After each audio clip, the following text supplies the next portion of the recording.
السلام البنات، لاباس عليكم؟ كي دايرين؟ كنتمنى تكونوا بخير وعلى خير وفي احسن الاحوال. مرحبا بكم من جديد معي من مطبخ شهوات ناديه في الغربه، وتنتمنى ان هذه الوصفه اللي غنقدم لكم اليوم تنال الاعجاب ديالكم.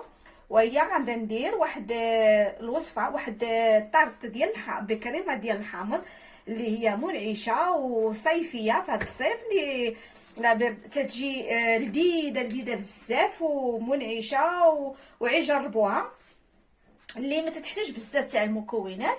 المهم الاول غتتكون من 3 ديال الطبقات. الطبقه الاولى غنحتاج بها 250 غرام ديال البسكوي اللي كان اللي اي نوع اللي موجود عندكم، وغنحتاج فيها باني وصفر ديال البيضه ونص كاس ديال الزبده مداوى. هذه الطبقه الاولى. الطبقه الثانيه غنحتاج فيها 4 صفر ديال البيض، وغنحتاج فيها داك سميتو حك ديال نيسلي 400 غرام، وكاس معمرش ديال عصير ديال الحامض. والطبقه الثالثه اللي هي المورانك غنحتاج فيها 4 بياض البيض. بما انني غنحيد هنايا بياض البيض، هنايا غادي يبقى ليا غادا نزيدو مع هاد 4 ديال البيض، يعني 5 بياض البيض. غنحتاج فيها كيس ديال باني، كاس ديال السنيده هو مع مرش ديال العنبه، وقبصه ديال الملح. على بركه الله غادا نبداو. اول حاجه غادا نطحنوا البسكوي. اول حاجه غنطحنوا البسكوي ديالنا في الطحانه.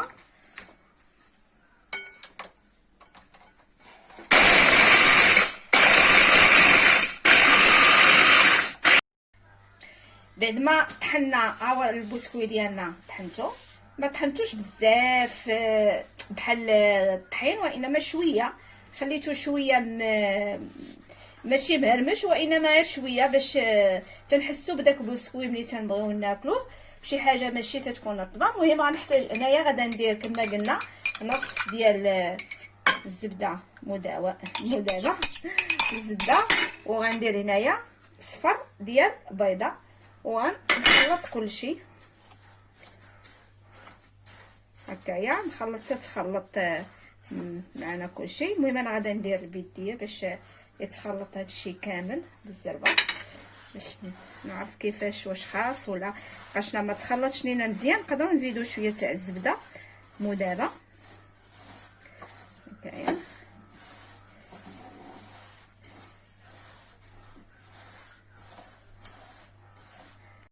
انا ايا تجمع ليا البسكويت. المهم انا زدت معلقه كبيره ديال الزبده، وراه ممكن تزيدوا شي هكا شي معلقه ديال الحليب ولا غير شويه ديال الماء الا ما تجمعتش لكم. المهم انا جبت معلقه ديال الزبده، نتوما زيدوا اللي بغيتو. يعني دابا غنحتاج بهاد سميتو، غنحتاج هاد المول هذا ديال لي طاغت هكايا. دابا انا غادا ندير غادا نسرحو على هاد سميتو، على هاد المول مزيان هكايا. نبقى نسرحو تيتسرح مزيان هكايا. نبقى معاه. المهم انا سرحت هنايا هذا البسكوي في هذا المول. المهم درتو شويه بالزبده من التحت باش ما المهم احتياطا، وغادا نحتفظ به في الثلاجه ان شاء الله. الطبقه الثانيه غنحتاج فيها كما قلنا 4 صفر ديال البيض، وغنحتاج فيها هاد سميتو. المهم غنحتاج فيها هذاك نيسلي وداك الصفر والحامض. المهم دابا غادا نفرق بين هذا. غنحتفظ ببياض البيض 4 ندير هكايا. ما خصش تكون في بياض البيض المورانك ما خص تكون حتى شي نقطه ديال صفر البيض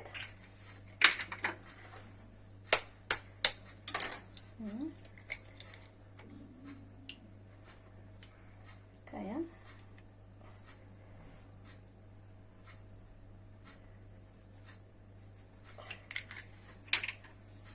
هنا عندي 4 صفار ديال البيض،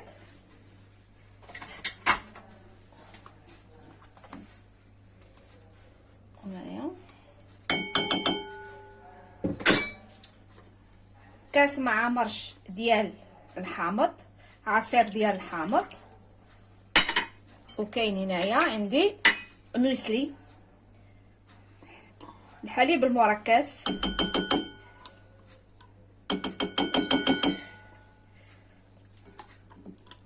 400 غرام.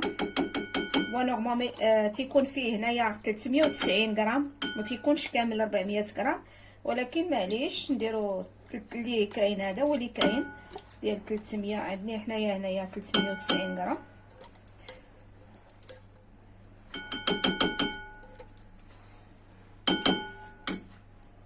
هكا. وغن في الاول غندير غير شويه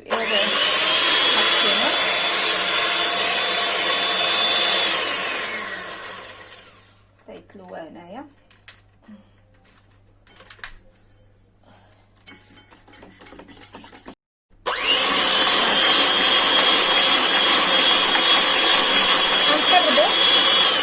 غنطربو حتى يطلع البيض، حتى يتبدل اللون ديالو.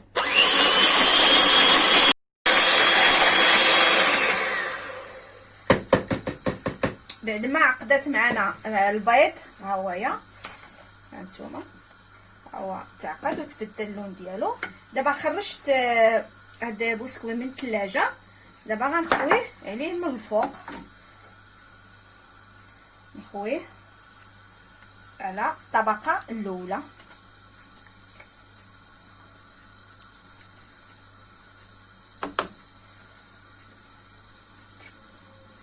هكا ونسرحوه.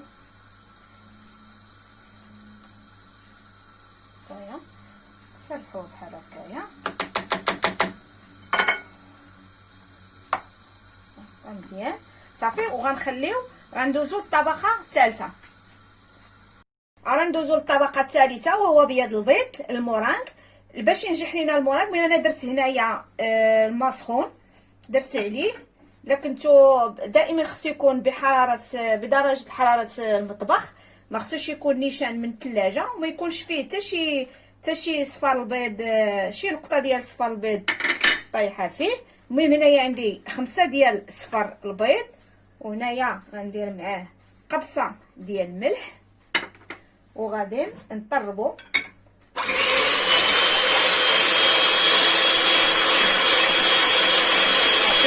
هنايا غادا نزيد باني،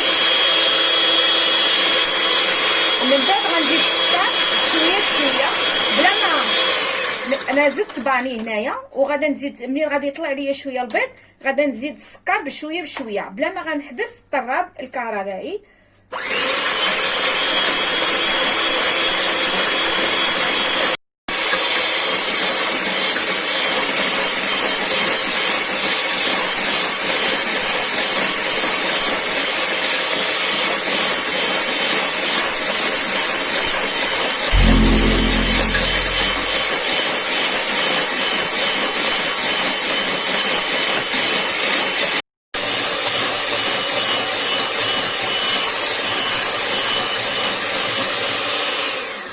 هانتوما البنات، ها هو المورانك. شو بحال الكريمه، عرفتوا الكريمه ديال هانتوما ملي تشوفوه هكا يعقد لكم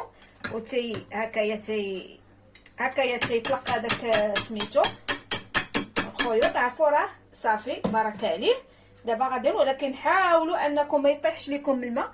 هاد الماء اللي درتوه الا كنتو ما خرجتوش البيض بكري، وباش نيت باش يتنجح معنا داك المورانك 100% باش ما نديرش. هي عقدت معنا هاد الكريمه. دابا غادا نديرها فوق، غنديرها فوق داك سميتو فوق المورانك. غنديرها فوق فوق الكريمه هكايا بشويه. غادا نديروها هكايا.